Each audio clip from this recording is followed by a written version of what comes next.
In this video here, I'm gonna show you what I've been doing for to give my hens some greens in the wintertime.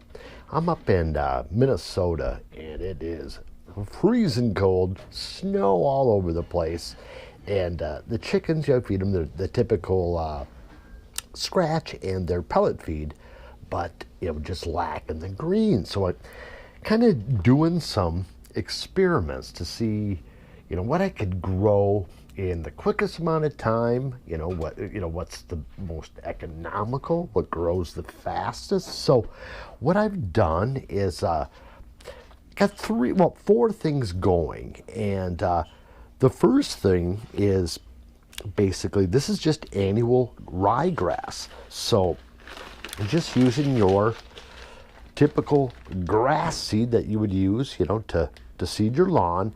And this is definitely the cheapest alternative. You can get 5 pounds of grass seed for, I don't know, probably about $7, depending on the quality of the seed.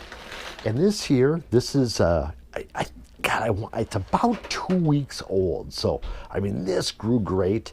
And what I've been using is just peat moss.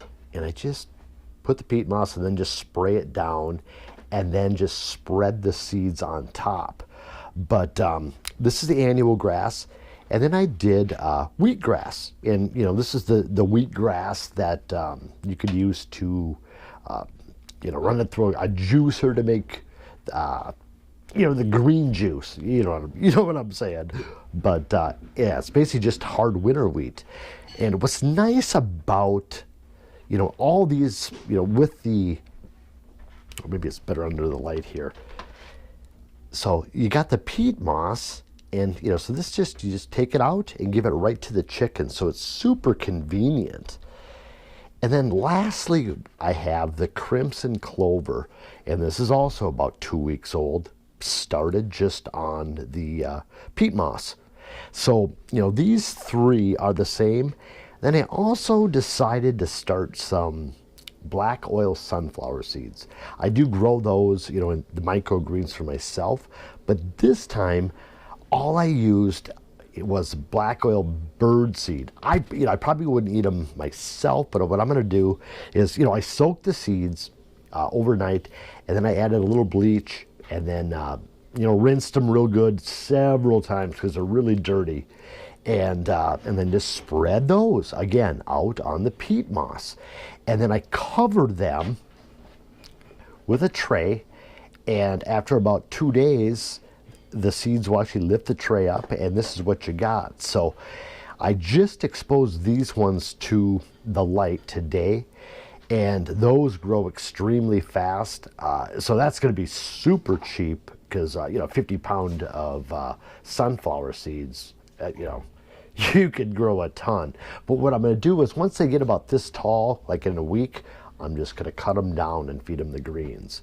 But, I know I would probably say the crimson clover is their favorite as far as they just love eating it.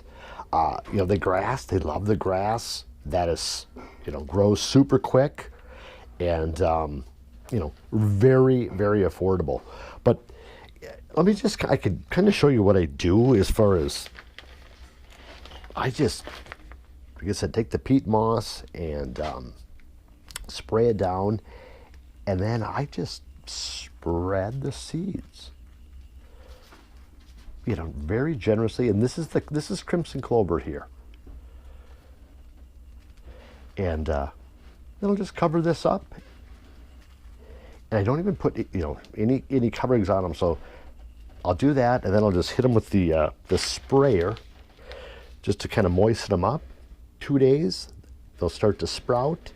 And like I said, I should have wrote this down, but I want to say a week and a half, probably closer to 2 weeks on this one, and this one. But yeah, these are my carrot cakes, and the idea is obviously to keep succession planning, so you always have some coming up. But I think tomorrow I'll give this one to the chickens, and maybe wait a day and bring out this one, and then probably let the crimson clover grow a little bit more. But Yeah, it's kind of fun, because in the wintertime I kind of get that just yearning to grow, and kind of fun to do a little indoor growing in the wintertime. So, but hey, if you haven't subscribed, please do, and leave your comments or questions below, and make it a great day.